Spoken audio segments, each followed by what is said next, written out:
Người đàn ông ngày xưa ở cửa nhà ga cứ ở lì đó nửa tháng. Mọi người đều nói anh ta là người đàn ông tốt hiếm có. Chỉ vì anh ta làm như vậy chỉ để gặp lại người phụ nữ một lần. Trời xanh không phụ lòng người. Khi hai người gặp lại nhau, người phụ nữ không những không cảm động, mà còn nói lời cay nghiệt với anh ta. Lần trước tôi thấy anh ở nhà ga, đã biết anh sẽ còn xuất hiện ở đây. Lần trước tôi đã cảnh cáo anh rồi. Sao? Không sợ tôi phá hỏng công việc của anh và Thẩm Vân Phương sao? Vậy tôi sẽ đi báo công an. Lần trước anh ta đánh tôi thành ra như vậy. Anh cũng không muốn anh ta bị giam giữ đúng không? Hừ, anh lừa trẻ con 3 tuổi à? Bây giờ trên mặt anh thậm chí còn không có vết thương. Anh nghĩ ai sẽ tin chứ?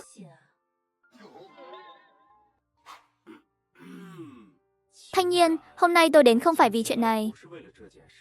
Tôi thật lòng hy vọng em có thể suy nghĩ kỹ lại về chuyện hôn sự của chúng ta. Em và anh đời này. Đời sau nữa cũng tuyệt đối không thể. Nói xong liền xoay người muốn đi. Mà Tiêu Động Quốc vẫn không từ bỏ. Thanh Nhiên, mẹ anh dạo này cứ ép anh đi xem mắt. Anh vẫn chưa đồng ý. Nếu em cứ giận dỗi như vậy nữa, có lẽ anh sẽ đồng ý đấy. Đến lúc đó giữa chúng ta sẽ không còn cơ hội nào nữa. Tiêu Động Quốc, anh muốn cưới ai thì cưới, không liên quan đến tôi. Nhưng so với việc anh đi trêu ghẹo các cô gái khác, tôi thấy Thẩm Vân Phương vẫn hợp với anh hơn. Tôi và Vân Phương trong sạch. Sao có thể kết hôn với cô ấy được? Hơn nữa, Vân Phương đã kết hôn và còn có con. Mẹ tôi cũng sẽ không đồng ý đâu. Thật là trớ trêu. Đời trước, quan hệ của Trương Quế Lan và Thẩm Vân Phong tốt như vậy. Mới có bao lâu đâu. Trương Quế Lan đã bắt đầu ghét bỏ anh ta rồi. Thấy Tô Thanh Nhiên không mảy may lay động. Tiêu Động Quốc không cam tâm. Những ngày này chỉ cần có thời gian rảnh, anh ta sẽ đến nhà ga ông Tô để chờ đợi. Chỉ để trực tiếp giành lấy một cơ hội nữa. Không ngờ anh ta vẫn tuyệt tình như trước.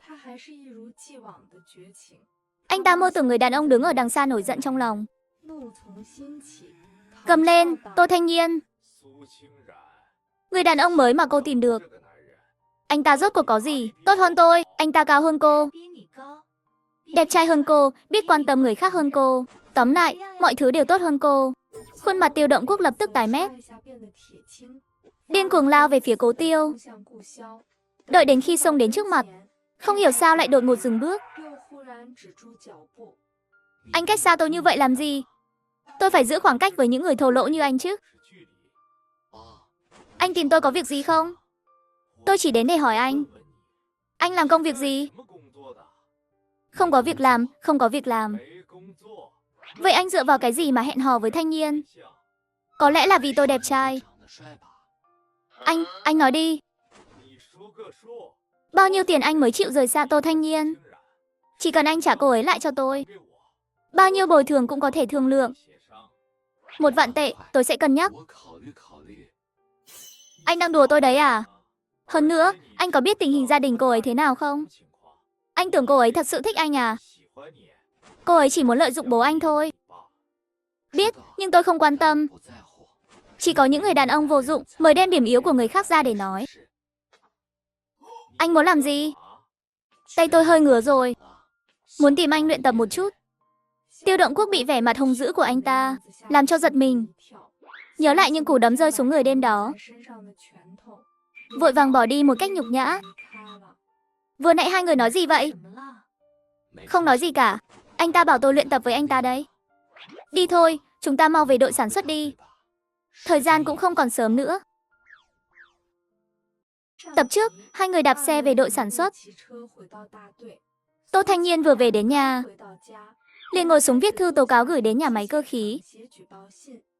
Tính thời gian, đời trước vào thời điểm này, Thẩm Vân Phương đang bận rộn làm thủ tục chuyển chính thức.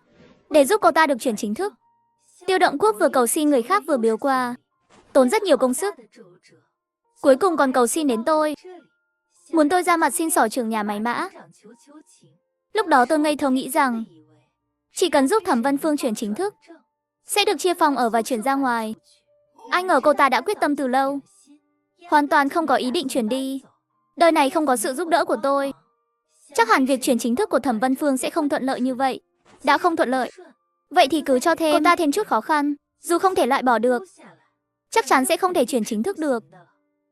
Viết xong thư tố cáo, Tô Thanh Nhiên cảm thấy rất vui vẻ. Xoay người đi vào bếp bắt đầu rán mỡ lợn. Đúng lúc này, Trần Vệ Quốc ở khu tập thể thanh niên trí thức bên cạnh đột nhiên đi tới. Thấy anh ta một mình, Tô Thanh Nhiên lại không cảm thấy bất ngờ. Kể từ sau vụ trộm gà lần trước, bộ ba sắt đá từng không rời nhau. Cuối cùng cũng thiếu mất một người. Trần Chí Thanh, anh tìm tôi có việc gì không? Tô Chí Thanh, mấy ngày nay tôi lên núi nhặt củi. Tiện thể nhặt giúp cô một ít. Như thế này đều là anh nhặt sao? Chẳng phải còn có Tạ Chí Viễn và Hà Thanh Phong sao? Chúng tôi cùng nhau lên núi. Làm phiền cô nói giúp tôi với hai người họ một tiếng. Cảm ơn mọi người. Trần Vệ Quốc một tiếng. Do dự muốn đi. Nhưng khi quay người, vẫn không nhịn được liếc nhìn lên bếp. Trần Chí Thanh, anh có chuyện gì khác nữa đúng không? Không không. Trần Chí Thanh, có chuyện gì thì cứ nói thẳng đi. Anh như vậy làm tôi không dám dùng củi này nữa. Tô Chí Thanh, tôi quả thực có một thỉnh cầu nhỏ khó nói. Nhưng thỉnh cầu này tuyệt đối không liên quan đến củi. Cô không đồng ý cũng được. Cái đó, mùi mỡ lợn cô rán tàn nhẫn quá. Vốn dĩ mấy người chúng tôi bàn nhau, muốn nhân dịp này ra ngoài mang chút thịt về. Nhưng vì chuyện mất gà lần trước, chúng tôi đều ngại không dám nhắc đến. Tô Chí Thanh, cô mua nhiều thịt không? Có thể chia cho tôi một ít không? Dù giá cao cũng được. Sự chủ động làm lành của ba người Trần Vệ Quốc quả thực khiến cô bất ngờ. Nhưng nghĩ kỹ lại, ba người này trước kia hình như cũng chưa từng làm chuyện gì quá đáng. Hơn nữa, khu tập thể thanh niên trí thức ở ngay bên cạnh. Sau này khó tránh khỏi phải giao tiếp. Nghĩ đến đây, Tô Thanh Nhiên liền mở lời. Trần Chí Thanh, lần này tôi mua thịt cũng không nhiều. Phần lớn đã được tôi rán thành mỡ rồi. Nếu anh không ngại, tôi sẽ cho anh một ít tóp mỡ. Xem như đổi của anh. Trần Vệ Quốc ngẩn người một lát, rồi vui vẻ gật đầu. Lát sau, Tô Thanh Nhiên liền bưng một bát đi ra. Cái bát này hơi nhỏ. Nếu không đủ thì cứ đến lấy thêm. Đủ rồi. Bây giờ chúng tôi ăn riêng rồi. Tối nay tôi sẽ dùng tóp mỡ này để kho một nồi bắp cải. Gọi hai người kia cùng ăn.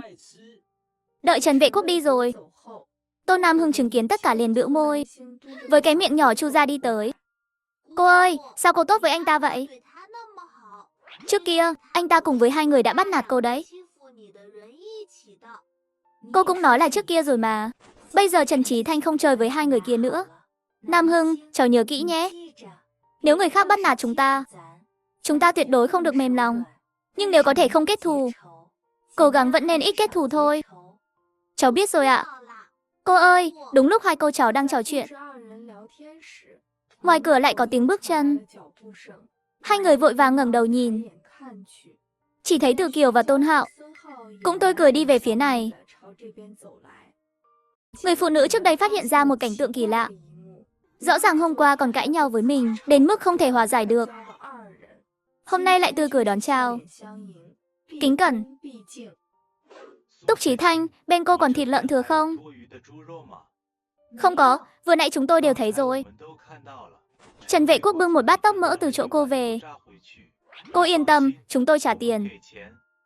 Không hiểu tiếng người à? Không có thịt thừa để chia cho các người. Muốn thì tự đi ra thị trấn mua. Không có thịt thì tóp mỡ cũng được. Tóp mỡ cũng không có. Từ Kiều, có phải cô lại muốn ăn đòn không? Hay là hai chúng ta ra ngoài luyện tập một chút? Từ Kiều sợ hãi chỉ biết trốn sau lưng Tôn Hạo. Đúng lúc này, ngoài cửa lại vang lên tiếng của người khác. Hứa Chí Hưng và Tôn Chí Hưng cũng ở đây. Mấy người không phải đến để bắt nạt cô Tô đấy chứ? Nếu hai người bắt nạt đồng chí Tô và Nam Hưng, tôi sẽ là người đầu tiên không tha cho các người. Nhếch mép với Từ Kiều, kéo Tôn Hạo lặng lẽ lùi lại mấy bước. Mà Tô Thanh Nhiên thì tiến lên hỏi chú Lâm. Sao mọi người lại đến đây? Cô Tô à, lần này cô đã lập công lớn cho đội sản xuất của chúng ta. Mọi người cũng không biết phải cảm ơn cô thế nào. Nghĩ cô thích sạch sẽ, nên đã làm cho cô một cái thùng tắm mới. Chú Lâm, cháu cảm ơn mọi người nhiều lắm. Cháu đã muốn có một cái thùng tắm từ lâu rồi. Nếu không thì mỗi lần dùng chậu tắm rất bất tiện. Từ Kiều vốn dĩ đã đi rồi. Nghe thấy thùng tắm, lại hớn hở kéo Tôn Hạo đi tới. Chú ơi, đội sản xuất có thể làm cho khu tập thể thanh niên trí thức chúng cháu một cái được không? Chúng cháu sẽ thay nhau dùng. Được thôi, vậy các cháu có thể cũng lập công gì đó cho đội sản xuất trước đi đã. Ngay cả công việc của mình còn làm không xong. Các cháu sao dám nhìn cái này? Chúng cháu trả tiền không được sao? Trả tiền thì được nhưng bây giờ thật sự không có thời gian làm. Đang bận làm đơn hàng gấp. Cô Tô, chúng tôi mang vào nhà cho cô nhé. Nếu không hợp thì cứ nói với chúng tôi một tiếng. Vâng ạ, nhớ giúp cháu cảm ơn mọi người nhé. Con không đi, thật sự muốn tìm tôi so tai à? Không mua được thịt lại không có thùng tắm. Từ Kiều tức giận dậm chân, quay mặt bỏ chạy về. Hừ, đi thôi Nam Hưng, ăn cơm xong cô sẽ đun nước nóng cho cháu tắm. 2 ngày tiếp theo, Tô Thanh Nhiên từ sáng đến tối đều ở xưởng, cùng các sư phụ cải tiến mẫu. May mắn là mẫu cuối cùng đã nhận được sự đánh giá tốt từ mọi người. Đội trưởng lập tức sắp xếp 4 người Cố Tiêu sáng sớm mai vào thành phố giao hàng. Trước khi đi, Cố Tiêu còn đặc biệt đến hỏi cô muốn mang gì không. Tô Thanh Nhiên suy nghĩ kỹ rồi nói. Mấy thanh niên trí thức ở bên cạnh hỏi tôi, chuyến vào thành phố này, có thể làm phiền anh mua giúp họ một ít thịt về không? Mê mơn, họ muốn thịt sao không tự đi mua? Nói mấy ngày nay cô bận quá. Củi trong nhà không giảm mà còn tăng lên. Chắc chắn là mấy thanh niên trí thức nam giúp chặt đấy. Vô sự mà tỏ ra ân cần, chắc chắn có ý đồ xấu. Cái đó, tôi chỉ hỏi giúp thôi. Nếu anh không tiện thì coi như tôi chưa nói gì. Hai người nhìn nhau với vẻ oán trách rồi liếc nhìn anh ta một cái. Bực bội một tiếng, xoay người giận dữ bỏ đi. Chú Tiêu sao trông có vẻ giận rồi. Tô Thanh Nhiên khẽ thở dài, không nói gì, xoay người về nhà. Thời gian trôi qua rất nhanh, trước mắt đã đến giờ cơm. Tô Thanh Nhiên đứng dậy chuẩn bị ra ngoài tìm Nam Hưng. Vừa ra đến sân đã thấy Nam Hưng chạy nhanh tới. Cô ơi, chú Út và mọi người đã từ thành phố trở về rồi. Cô có muốn đi xem không? Không đi đâu, cô còn phải nấu cơm. Bây giờ mà qua đó, khéo anh ta lại nghĩ mình đến để xin thịt giúp người khác. Thấy cô không chịu đi, Tô Nam Hưng cũng ở lại giúp cô nhóm lửa nấu cơm. Đang bận rộn, bỗng một bóng dáng cao lớn lướt qua cửa sổ.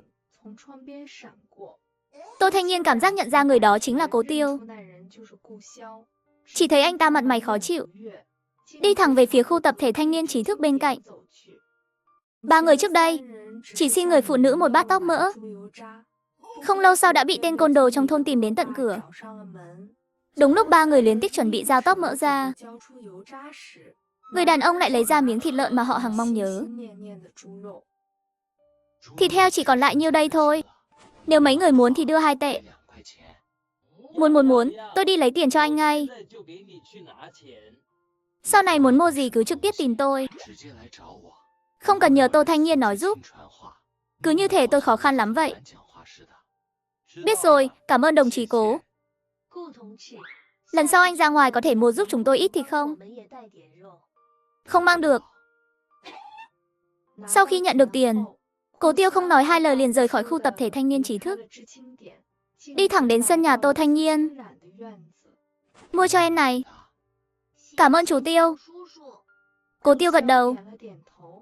Anh này liếc nhìn vào bếp, thấy Tô Thanh Nhiên đang bận rộn. Anh tự nhiên ngồi vào vị trí đốt lửa.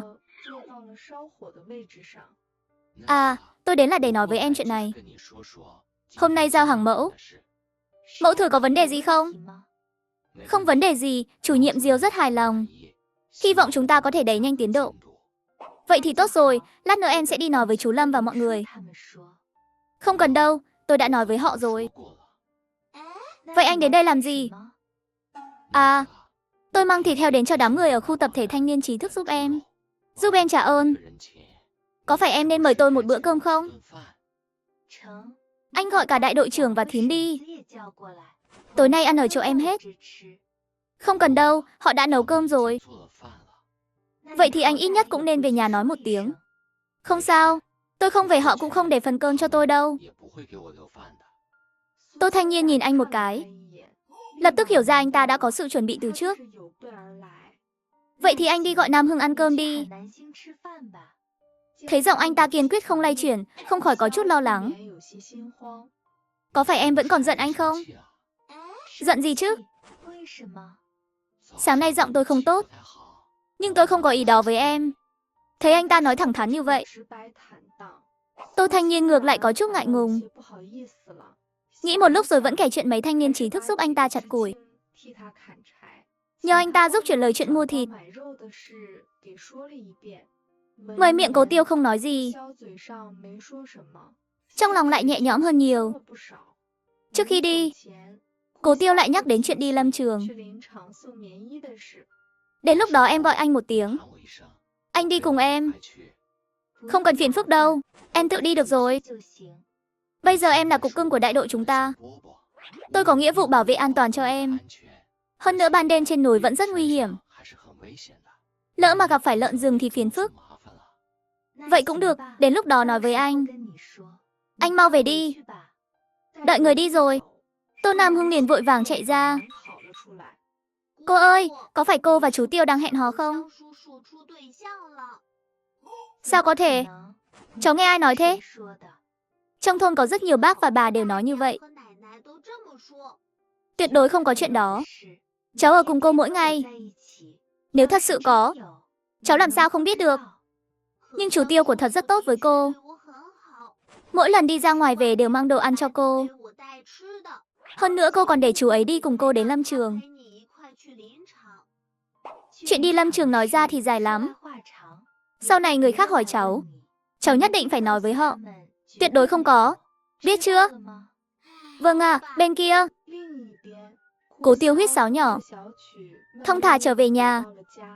Vừa vào cửa, trong nhà hai người đang ngồi thẳng lưng, vẻ mặt nghiêm túc.